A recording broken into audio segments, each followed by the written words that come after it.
have to understand, and this is the first time I go say this, it's not really take on Kartel. We are not friend. We has never been friend. When him do that now, it's like he must support it. You know what I mean? Him who? Kartel, I support Leroy. So no man, from you support Leroy, that means you know, me have to go at everybody. Because me can't support your music. Me just there show Ray and Leroy do this song and you like it on Instagram. No man, you have to straighten up that man. So me did personally feel like some traitor style. It's a case where I think, for me personally, them never like me. I call myself the goat and the king. And I've never tell nobody that I want to be king of dancehall. Me is a king. Regardless, every youth a king. So I think because me say me are the goat, it upset them and it get a lot of people under them skin. Me still like, I go say me are the goat. Me will forever say that.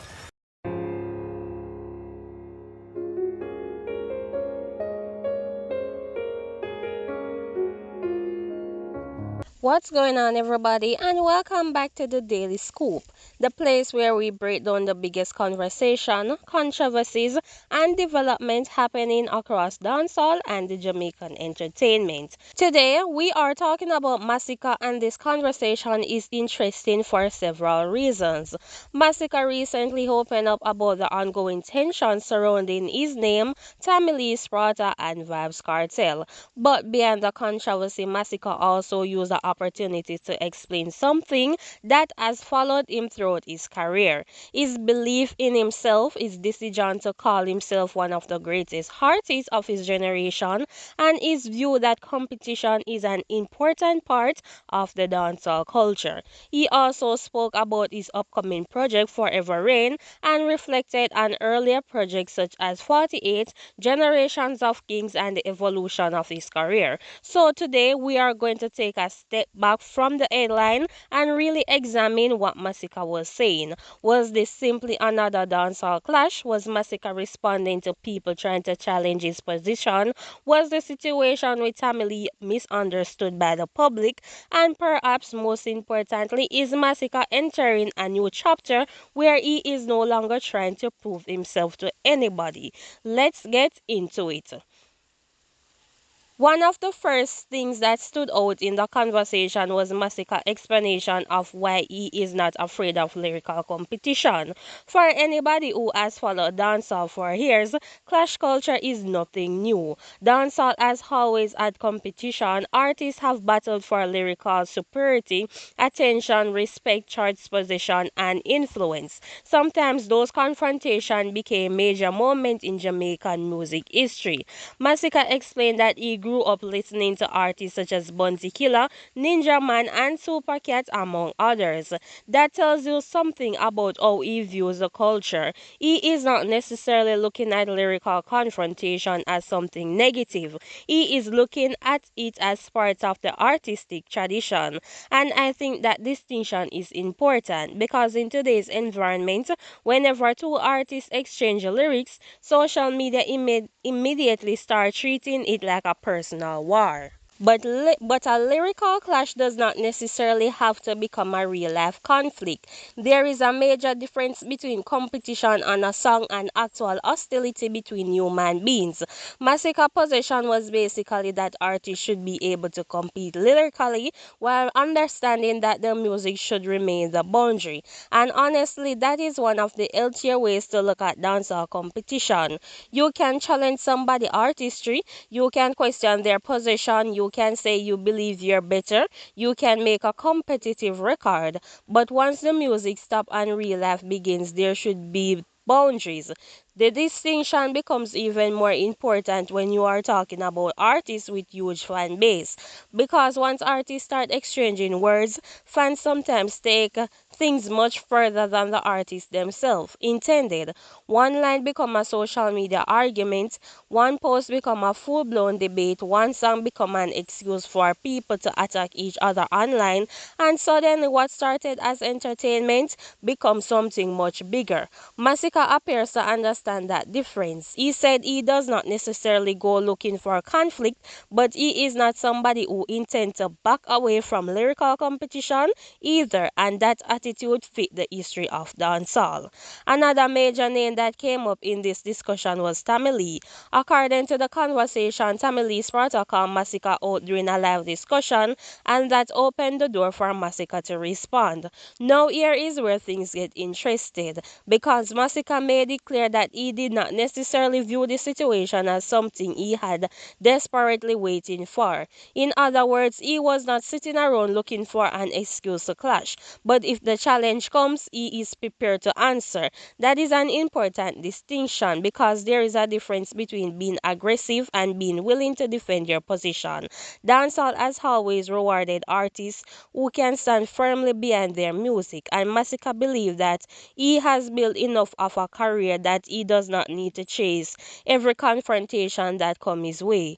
At the same time, he is not afraid to participate when he believes the situation is appropriate. That confidence is one of the biggest themes throughout his entire conversation. Masicka repeatedly come back to the idea that he believes in himself, and whether people agree with his confidence or not, there is no denying that his confidence has been a part of his public identity for years. Now we get to that part where caught people's attention. Whenever Masicka name and Vybz Kartel name come up in the same conversation, people immediately becomes interested. That is because Kartel is one of the most influential figures in modern dancehall. Masicka made an important clarification. He said that he and Vybz Kartel are not friends. He explained that they have barely spoken throughout their lives. So according to Masicka, there is not some close personal relationship between them. And I think this is where some fans may have misunderstood his position, because you can respect somebody's artistry without being their friend. You can acknowledge someone's impact without being personally connected to them. You can even admire their musical contribution while still disagreeing with their actions or decisions. Masicka's point was essentially that music is music, but when he felt that Carter's support was connected to Tammy Lee's side of the situation, he believed he had to take a position. That is where the competition became personal from a professional standpoint, not necessarily because Masicka suddenly developed some personal hatred toward Vybz Kartel, but because from his perspective, there was a situation involving another artist, and he believed his own career and position were being challenged, and that is a very different conversation. This is probably one of the most important points to understand, because dancehall operate heavily through alliance. Artists collaborate, producer work with certain artists, manager build their relationship, DJ support particular sound, fans create camp, and naturally, people sometimes interpret those relationships as politically alliance. But music is complicated. An artist can support a song without supporting everything another artist does. An artist can collaborate with someone without becoming their friend. And somebody can respect another musician without agreeing with every decision they make. Massicka's argument was that once somebody takes a position in a musical conflict, the other side is naturally going to respond. Whether you agree with his reasoning or not, that's logic he represents. And that brings us to one of the oldest principles in clash culture. If you enter the arena, expect an answer. Another major topic was Massicka's song system. Rather than simply treating the song as another record, Massicka explained that he wanted people to understand the message behind it. He described dancehall clash music as a form of communication. You have to be clever. You have to understand how to deliver your message. You have to find ways to make listeners think, and you have to be able to separate yourself from everybody else. That is what Massicka believed he was trying to do with System. He was not simply interested in making another ordinary diss record. He wanted the song to communicate something bigger about his position in the industry. That is why the lyrics were interpreted by some listeners as being directed at multiple people. But Massicka's explanation suggests that the song was was more about simply attacking somebody. It was about defending his place. It was about making a statement. It was about telling people that he was not going to allow himself to be pushed into a corner. And that is a recurring theme throughout his career. Another fascinating part of the discussion was Massicka's belief that there have been people who wanted to see him held back.